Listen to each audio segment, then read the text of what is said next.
Assalamualaikum warahmatullahi wabarakatuh. Waalaikumsalam. Jumpa lagi di program acara kita Sering Sharing. Sharing ringan biar gak ada yang keberatan.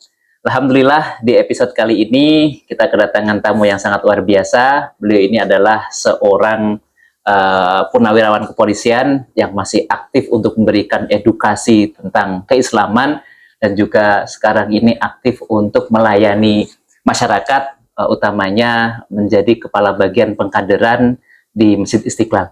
Siapa lagi kalau bukan Al-Ustadz Kombes Pol Purnawirawan Kiai Haji Dr. Andes Zainuri Anwar MAG. Satu-satu ya. Alhamdulillah. Masya Allah. Di tengah kesibukan beliau, hari ini beliau berkesempatan untuk hadir membersamai kita. Tentunya insya Allah dengan diskusi-diskusi yang nantinya mudah-mudahan mendatangkan manfaat untuk kita semua. Amin. Adapun bahasan kita hari ini adalah tentang pentingnya belajar adab ataupun akhlak. Kalau kita lihat Ustadz, ulama terdahulu pernah menyampaikan bahwa adab itu di atas ilmu. Ya. Sepenting apa sih sebenarnya adab itu? Kemudian apa impact-nya atau dampaknya adab terhadap peradaban? Kan jika kita melihat adab pastinya berujung pada peradaban. Ya. Seperti apa kemudian kita harus belajar tentang adab? Tafadhol. Baik, terima kasih. Assalamualaikum warahmatullahi wabarakatuh. Waalaikumsalam warahmatullahi wabarakatuh. Sahabat Ar-Ridho yang saya muliakan, dulu di pesantren itu sebelum orang itu belajar ilmu, maka adab dulu atau akhlak dulu. Karena apa?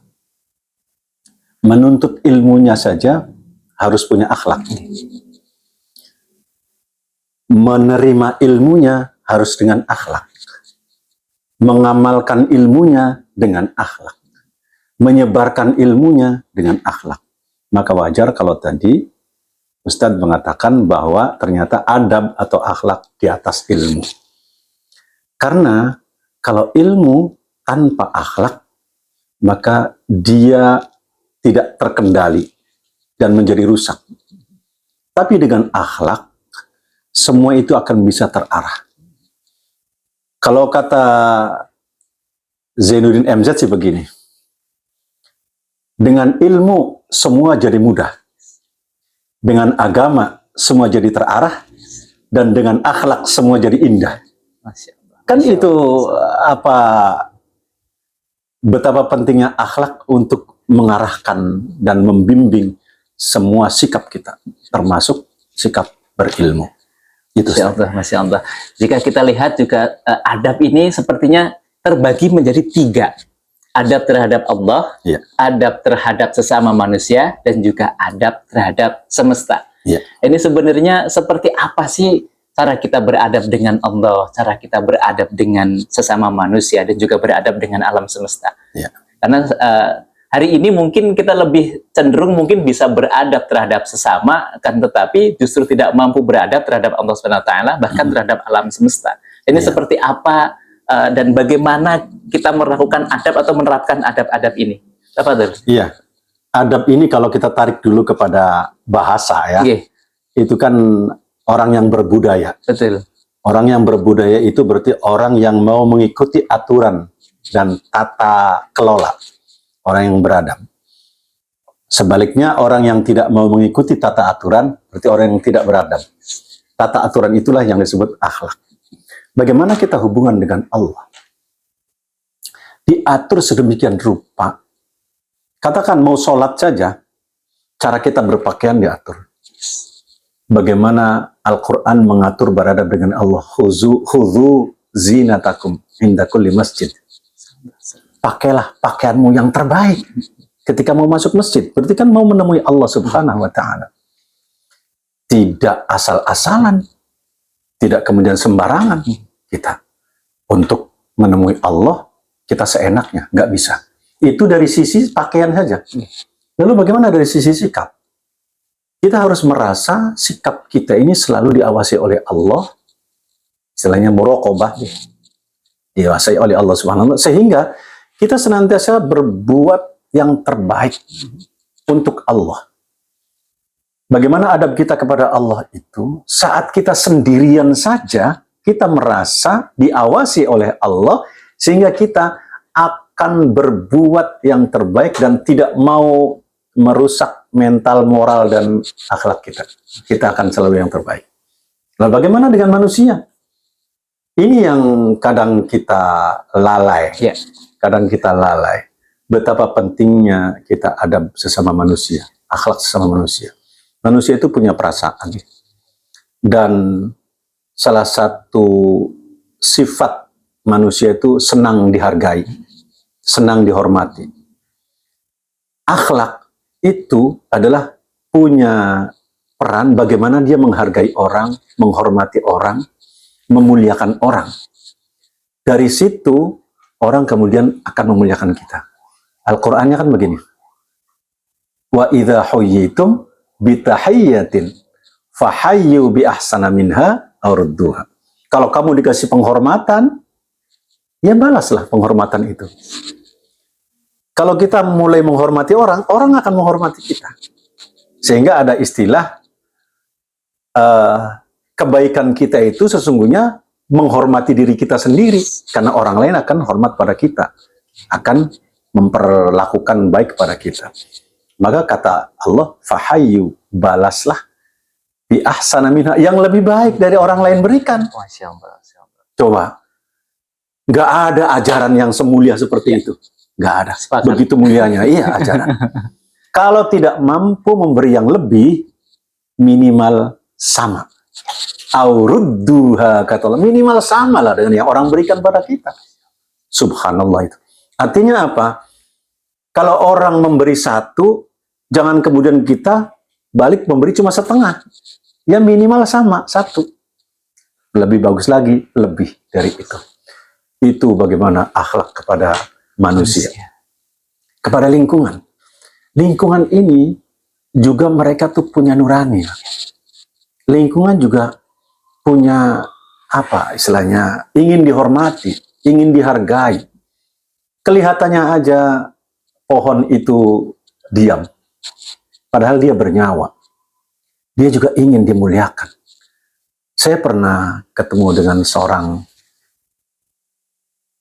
ya ahli thariqah lah, dia bisa menyapa alam. Ternyata bunga pohon ketika diperlakukan dengan baik, disapa, dia akan ikut. Ketika tangan kita bergerak, dia akan bergerak. Menggeleng-geleng. Subhanallah, betapa ternyata alam bisa diajak dialog dengan kita. Ketika alam disakiti oleh kita, dia pun teriak. Hanya kita tidak mendengar. Bahasa alam tidak tahu. Sehingga kita dibutuhkan akhlak kepada lingkungan, akhlak kepada alam, dengan menjaga alam, menjaga kerapihannya, menjaga kebersihannya, kemudian merawat pohonnya, merawat lingkungannya, itu akhlak kita kepada alam dan kepada lingkungan kita. Dan itu harus kita bangun, 3 akhlak ini. Masya Allah. Itu. Masya Allah. Kalau kita lihat kan di tengah-tengah masyarakat hari ini terjadi dekadensi moral yang sangat amat luar biasa. Ini kan sebenarnya berkaitan erat dengan yang namanya adab. Lalu sebenarnya siapa yang harus bertanggung jawab, Ustaz, terhadap pendidikan akhlak ataupun pendidikan adab ini? Kan kadang-kadang banyak di kalangan kita hari ini atau masyarakat itu ya udah yang berarti yang berhak untuk mengajarkan adab dan juga akhlak itu hanya ustadz dan sebagainya atau ulama lah. Padahal kan harusnya kalau tadi disampaikan bahwa syarat untuk menjadi negara yang baldatun thayyibatun itu minimal ada 5 gitu kan. Iya. Termasuk pemimpin yang adil, ulama yang kemudian bijak dan sebagainya, pebisnis yang jujur. Ini kan dimulai dari pendidikan adab dan juga akhlak. Lalu sebenarnya kembali lagi, siapa sih yang harus memiliki tanggung jawab dan paling berperan untuk merawat akhlak ini? Ya. Tafadhal. Kalau kita kembalikan kepada hadis Rasulullah, al-ummahatu madrasatul ula. Ibu itu adalah tempat pendidikan yang paling pertama dan paling dasar. Kita lihat fenomena ibu-ibu sekarang. Mereka lebih suka berkarir, lebih suka dalam kehidupan luar ketimbang di dalam rumah membimbing anak-anak. Lebih suka Ya, main medsos. ya medsos, main HP. Sekarang apalagi kan kehidupan itu, dan hampir tidak pernah memperdulikan pendidikan anak-anak. Kemudian seolah-olah tugas dia sudah selesai ketika dia menyerahkan kepada lembaga pendidikan. Ya. Padahal di lembaga pendidikan itu sebentar sekali, hanya berapa menit, berapa jam lah di situ. Selebihnya bergaul dengan ibunya. Jika ibunya tidak menunjukkan sikap yang baik, akhlak yang baik, maka anak akan ikut. Kan ibunya, orang tua ini kaca bagi anak. Seperti apa? Maka tidak bermaksud menyalahkan siapapun. Kalau kita kembali pada sebuah ayat, bagaimana peran rumah di situ. Peran keluarga untuk mendidik pertama kali, karena anak-anak ketika kecil ada di rumah, dan itu saat-saat dia menangkap yang paling kuat terhadap fenomena yang di lingkungannya, maka saat itu pendidikan akhlak harus ditanamkan. Saya pikir itu, Ustaz. Masya Allah, sangat luar biasa. Dan mungkin yang terakhir, pesan untuk para pemirsa kita, bagaimana agar kemudian menjaga akhlak kita, utamanya terhadap Allah, terhadap sesama manusia, dan juga terhadap alam semesta, agar kemudian kita mampu mempertahankan atau bahkan meningkatkan. Dan ini kan sangat berpengaruh terhadap kemudian penciptaan peradaban. Ya. Adab itu pasti akan ujung-ujungnya peradaban. Tentunya kita berharap agar peradaban ke depan itu menjadi peradaban yang baik, peradaban yang bisa kemudian bisa kita wariskan untuk anak cucu kita, Ya. dan bahkan kita kemudian memfungsikan dua amanah yang telah Allah berikan kepada kita, tentunya untuk beribadah dan juga menjadi khalifah. Ini seperti apa pesannya untuk para pemirsa kita? Fadil. Baik. Pertama, perankan diri kita sebagai uswah, sebagai teladan bagi anak-anak kita, bagi generasi kita. Jangan menunggu orang lain untuk jadi uswah.